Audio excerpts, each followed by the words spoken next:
Assalamualaikum, salam sejahtera. Kapten Rais, founder Lemak Tuli. Dah pernah pergi gym, ambil macam-macam suplemen, macam-macam ubat, berpuasa sampai sebulan, tapi masih tak kurus. Kalau turun berat badan pun, tapi badan masih berlemak, masih lagi boroi. Lemak Tuli Ramadan Edition, batch yang paling laris, kini kembali untuk tahun yang ketiga. Saya personally akan ajar, akan guide, akan train A to Z, rahsia-rahsia untuk kurus dengan cepat, buang lemak, buang boroi, dan korang boleh beraya dengan bentuk badan yang baru yang lagi handsome. Anda tak perlukan sebarang ubat, sebarang produk, sebarang suplemen maupun sebarang alat tanaman. Dan insya-Allah anda boleh kurus sebelum Hari Raya tahun ni. Metod Lemak Tuli juga sangat fleksibel dari segi masa dan sangat sesuai untuk semua rakyat Malaysia, tak kira umur, tak kira jantina dan tak kira apa pekerjaan korang. Boleh buat dekat rumah dan di mana-mana saja. Program 7 hari dengan hanya RM89. Sekiranya tak ada perubahan lepas program, saya pulangkan duit anda. Hampir 10,000 orang pernah join Lemak Tuli, tak ada lagi yang gagal. Untuk bulan Ramadan tinggal hanya batch yang terakhir. Boleh klik link dekat bawah untuk daftar masa terhad, slot terhad. Jadi kalau korang nak kurus sebelum raya, boleh daftar Lemak Tuli. Jangan terlepas, jangan menyesal.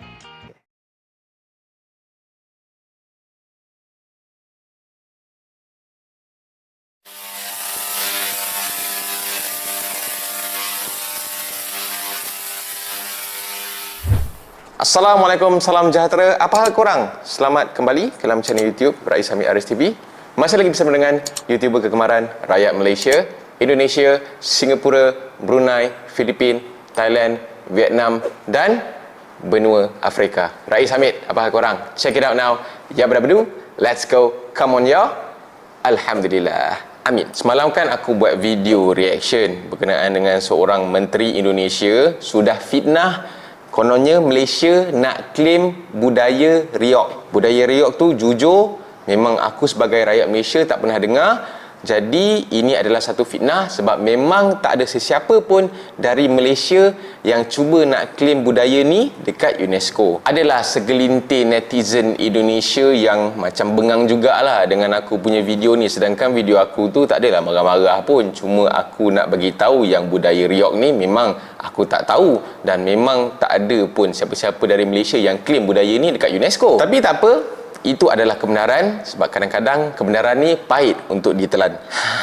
Lepas tu pagi tadi aku tengok dekat channel YouTube Indonesia, sahabat aku Cak Lonjong, dia ada juga buat video berkenaan dengan isu ni. Tapi macam lagi menarik. Sebab apa?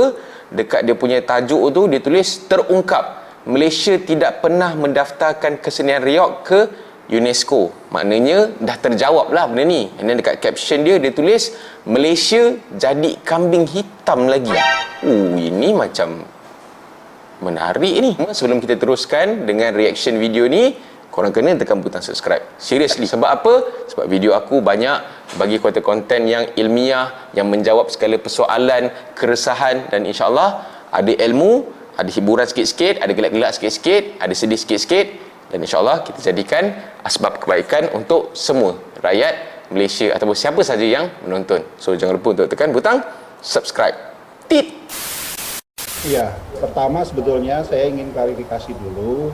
Kami sudah melakukan pengecekan ya.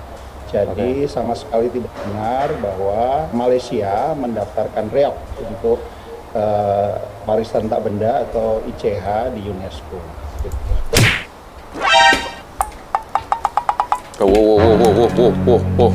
Dengar nggak? Dengar ya. Tiba-tiba Cak Lonjong macam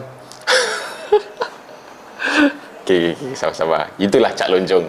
Cak Lonjong memang best. Bertemu lagi, ada saya di sini Cak Lonjong. Salam Lonjong.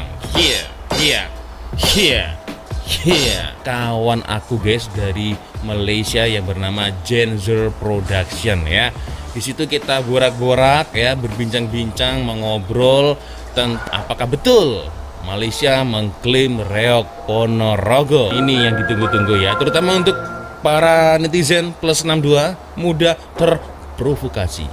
Kita langsung saja tengok tajuk videonya guys ya. Cak Lonjong sendiri mengakui segelintir rakyat Indonesia ataupun netizen Indonesia senang terprovokasi, maknanya senang terpengaruh dengan provokasi lah. Sama lah juga dengan netizen Malaysia pun. Segelintir yang baca kat internet terus percaya tanpa soal selidik dulu. Alright? Ini guys ya. Jadi seperti yang aku kutip dari Metro TV News ya. Nah, kalau hal-hal yang seperti ini ya, penjelasan seperti ini aku heran juga guys ya. Yang nonton hanya 12.000 loh ini. Nah, kalau yang seperti ini guys, view-nya tinggi. Awalnya berita ini dari Kompas TV ya. Wah, jadi yang sekiranya berita-berita yang panas, yang sensasional, hot issue, tapi nggak tahu kebenarannya itu bagaimana ya.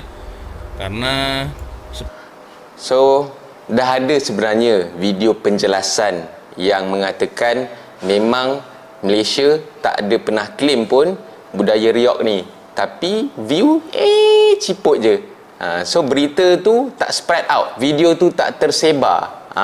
So bila video yang kata mula-mula Malaysia claim tu, video tu tersebar luas, view tinggi. So itulah masalah dia dengan kita ni kan. Nak tengok video-video yang kontroversi je. Video kebenaran tak nak tengok. Seperti yang dikutip dari Metro TV. Nah, ini berita yang benar guys. Menko PMK Muhadjir Effendi. Nah, ini ya, awalnya ini dari sini ya, puncaknya dari sini. Pemerintah Malaysia berencana mengajukan kesenian reog sebagai kebudayaan negaranya ke UNESCO. Hal ini membuat seniman reog di Ponorogo turun ke jalan dan menuntut pemerintah segera mendaftarkan reog ke UNESCO sebagai warisan budaya Indonesia. Sementara, nah ini guys ya, sementara wakil delegasi Republik Indonesia untuk UNESCO, Ismun Nandar, menegaskan bahwa Malaysia tidak mendaftarkan kesenian reog ke UNESCO. Tak pernah claim ke? Malaysia tak pernah Sekali claim lagi, ke? Malaysia tidak mendaftarkan kesenian reog ke UNESCO, tidak pernah sama sekali ya. Yang lihat hanya 12.000 guys ya. Nah, seperti ini tuh bagaimana? Paham? Nah, itu ya. Jadi memang kesimpulannya netizen kita itu sangat suka sekali dengan berita hoax, berita yang belum tentu asalnya seperti apa ya, sudah langsung terprovokasi. Nah, itulah ya. I know, memang menurut kawan saya orang Malaysia yang kemarin saya ajak podcast kemarin ya, memang netizen Indonesia itu sifat nasionalisnya itu luar biasa ya, patriotisnya itu juga sangat besar sekali. Mereka akan terus memperjuangkan kebudayaan kita, kesenian kita ya, nasionalis kita tetap akan dipertahankan sampai titik darah penghabisan. Itulah ciri khas dari negara Indonesia ya. Tetapi sangat disayangkan ya, dibalik rasa nasionalis kita, rasa patriotisme kita, sometimes kita malas untuk mengkaji suatu berita, sometimes kita terlalu malas untuk mendapatkan suatu kebenaran, apakah berita itu benar atau tidak. Betul. Itu guys ya. Samalah dengan orang Malaysia pun. Disayangkan memang ya. Oke. Ini sifat manusia pun. Pak Ismun Nandar, mungkin bisa diberikan sedikit gambaran kepada kami dan pemirsa seberapa penting sebenarnya sebuah kebudayaan tercatat dalam UNESCO, Pak? Iya, pertama sebetulnya saya ingin klarifikasi dulu, kami sudah melakukan pengecekan ya. Jadi sama sekali tidak benar bahwa Malaysia mendaftarkan reog untuk warisan tak benda atau ICH di UNESCO.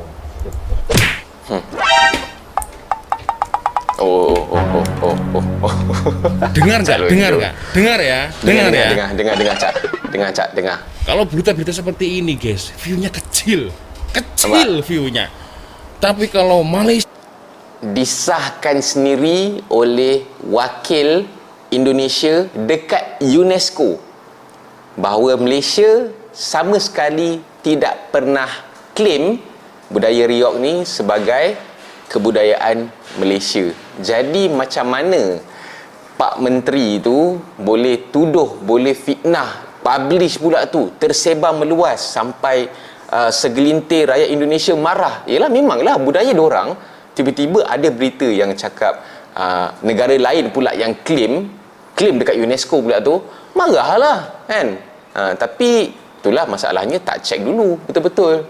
Diorang nak tuduh pun tuduh benda yang memang benda yang tak masuk akal lah. Sebab obviously memang terang-terang satu dunia tahu, kalau nampak pun dah tahu dah, budaya riok ni memang adalah budaya Indonesia. Nama pun Riok Ponorogo. Jadi kesimpulannya adalah, terus terang guys, Indonesia dan berita hoax ini nggak bisa dipisahkan ya. Wakil Indonesia ke UNESCO bilang Malaysia tak ada klaim, tapi warga plus 62, warga kita masih saja terus ngotot ya. mudah sekali terprovokasi dan ditipu. Itulah. Bisa juga mungkin ini adalah pengalihan isu politik yang lagi memanas di Indonesia, itu juga bisa guys ya.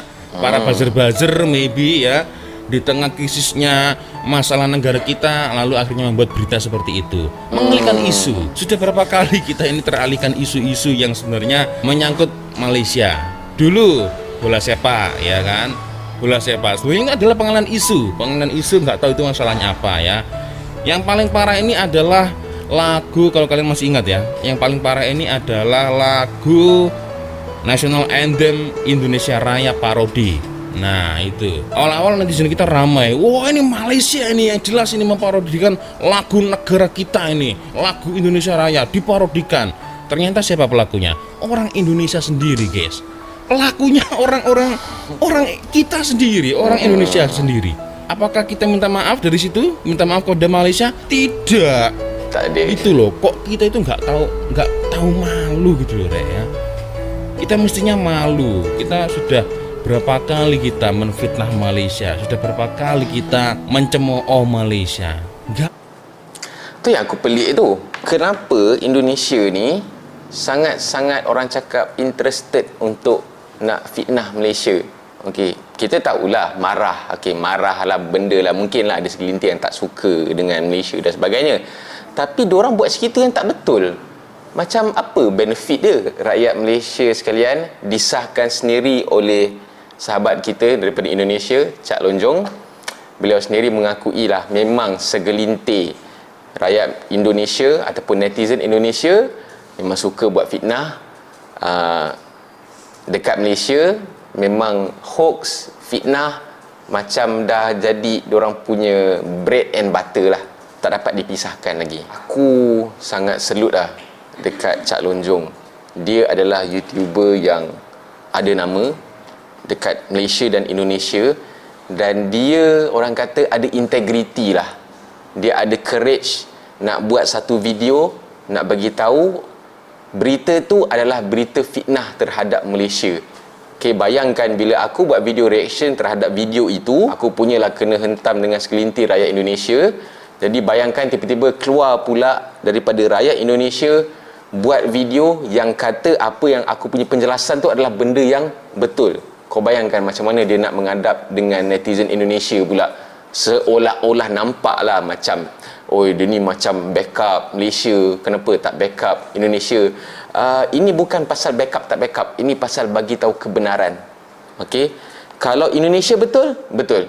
Kalau Malaysia salah, salah. Tapi dalam kes ni Malaysia tak salah, totally tak salah. Dan aku respect, thank you so much dekat Cak Lonjong sebab berani menyuarakan kebenaran walaupun anda bukan rakyat Malaysia. Respect, thank you so much Cak Lonjong. Kemarin ada beberapa yang berkomentar bahwasanya rata-rata guys ya, 90% ini warga Malaysia bahkan tidak tahu masalah ini ya.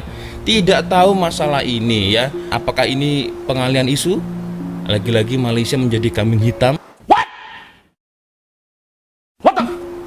Maybe guys ya, maybe. Atau bisa juga dikarenakan di Indonesia harga minyak goreng masih tinggi, bensin ya, minyak untuk kereta, untuk mobil masih tinggi. Wah, akhirnya buzzer melakukan pengalihan isu. Malaysia klaim reok Ponorogo. Nah itu bisa juga guys ya, bisa juga pengalihan isu ini udah biasa seperti ini tuh ya. Dia lebih kurang macam dekat Malaysia jugalah. Indonesia pun ada juga dia punya masalah dalaman dari segi politik dia. Macam Cak Lonjong bagi tahu ni mungkin ni sengaja nak alihkan tumpuan lah. Macam Malaysia jugalah, kadang-kadang ada je isu-isu politik. Tiba-tiba keluar berita-berita yang bongok punya berita ni. Dan Malaysia biasalah, Malaysia kan suka kontroversi apa semua, dan adalah macam artis ke benda ke dijadikan kambing hitam. Aku ingat memang banyak kali lah juga, samalah juga macam kat Malaysia pun selalu je ada sengaja isu-isu yang berbodoh ni dibangkitkan untuk nak alihkan tumpuan orang terhadap isu yang lagi besar. Sebagai netizen yang baik, kita seharusnya jangan mudah teradu domba guys. Adu domba, mengadu domba. Jangan mudah teradu domba ya. Semestinya zaman semakin maju, teknologi semakin canggih, seharusnya tabayun dulu ya, kaji dulu kronologisnya seperti apa ya. Jangan mudah menjadi netizen yang bodoh, yang termakan provokasi media guys. Karena medialah yang seharusnya bertanggung jawab tentang masalah ini. Tetapi sebagai netizen kita juga seharusnya lebih cerdas lagi dalam menyikapi suatu hal atau suatu berita. Ada satu pepatah Melayu yang sampai sekarang saya teringat guys. Tak pasti jangan kongsi. Kesimpulan yang aku dapat buat dekat sini kepada rakyat Indonesia, video-video yang aku buat, reaction dan sebagainya tu bukan bertujuan lain, hanyalah untuk bagi penjelasan, bagi kebenaran. Itu sahaja. Dan isu tu biasanya yang mengaitkan dengan Malaysia. Kalau hal itu, hal Indonesia sahaja, aku tak campur. Itu hal negara orang lain. Ini berkenaan dengan Malaysia. Berita yang tak betul pula tu, aku sebagai rakyat Malaysia, aku kena betulkan. Aku kena buat penjelasan. Bukan setakat terhadap orang Malaysia, malah terhadap orang Indonesia sendiri perlu tahu kebenaran. Supaya tak jadi benda-benda macam ni lah. Tiba-tiba buta-buta je, lagi ramai rakyat Indonesia yang benci Malaysia. Sebab apa? Percaya dengan pembohongan ni. Kalau nak tengok video-video reaction aku terhadap benda-benda yang berkaitan dengan Malaysia Indonesia ni, tak ada satu pun yang aku macam marah-marah, maki-maki, kutuk-kutuk, hina-hina. Tak ada langsung, tak ada. Cuma aku sampaikan kebenaran saja. Dan mungkin kadang-kadang benda tu isu yang kelakar, so aku gelak lah. Dah kelakar, gelak lah. Rakyat Indonesia, bukalah mata. Lepas satu-satu kebenaran tu keluar sendiri. Memang Malaysia tak pernah claim budaya riok disahkan sendiri oleh wakil Indonesia walaupun dekat aku punya video tu, dekat komen-komen ada juga yang masih berkeras kata, oh Malaysia memang ada claim. Tapi bila minta bukti, tak ada. Diorang mulalah pusing, oh 10 tahun dululah, oh ni pasal kes rendang lah. Alamak, tak habis kes rendang. Nak ambil sangat rendang tu, ambil lah rendang tu, bawa masuk kubur. Okey, tak rugi pun, tak apalah. Okey, orang Malaysia, kalau tiba-tiba ada negara lain, aku tak sebut negara mana nak claim Malaysia ni rendang ni diorang punya nasi lemak, diorang punya joget, diorang punya apa ke, biarkanlah, lantaklah. Kita berpegang yang kita hidup untuk akhirat. Benda-benda tu tak boleh bawa masuk kubur pun. Korang boleh share video ni, dan aku yakin ini adalah benda yang tak besar, benda kecil tapi boleh jadi besar dan boleh mencetuskan salah faham juga. Jadi ada video yang aku bawa naik isu ni, dan juga ada video yang kebenaran dah terungkap lah, bak kata Cak Lonjong lah. Okey, dan sekiranya korang ada sebarang komen, bolehlah komen dekat bawah macam biasa. Jangan lupa tekan butang like, butang subscribe dan butang loceng untuk notification video-video pada channel YouTube Rais Hamid selepas ini. Lemak Tulin tinggal final batch nak kurus sebelum raya, boleh terus klik link dekat bawah untuk join kalau korang nak kurus sebelum raya lah. Akhir kata, rakyat Indonesia, berhati-hatilah kalau keluar lagi video-video ataupun berita-berita yang macam ni. Siasat dulu. Kalau benda tu memang salah Malaysia, aku tak ada masalah nak buat video yang mengatakan memang benda tu salah Malaysia. Okey, so improve ibadah kita, jaga iman kita, insyaAllah kita bersiap sedia untuk menuju ke akhir zaman. Kita jumpa lagi dalam next video. Assalamualaikum guys, bye bye, see ya. Bila Noah nak buat konsert dekat KL, aku tunggu.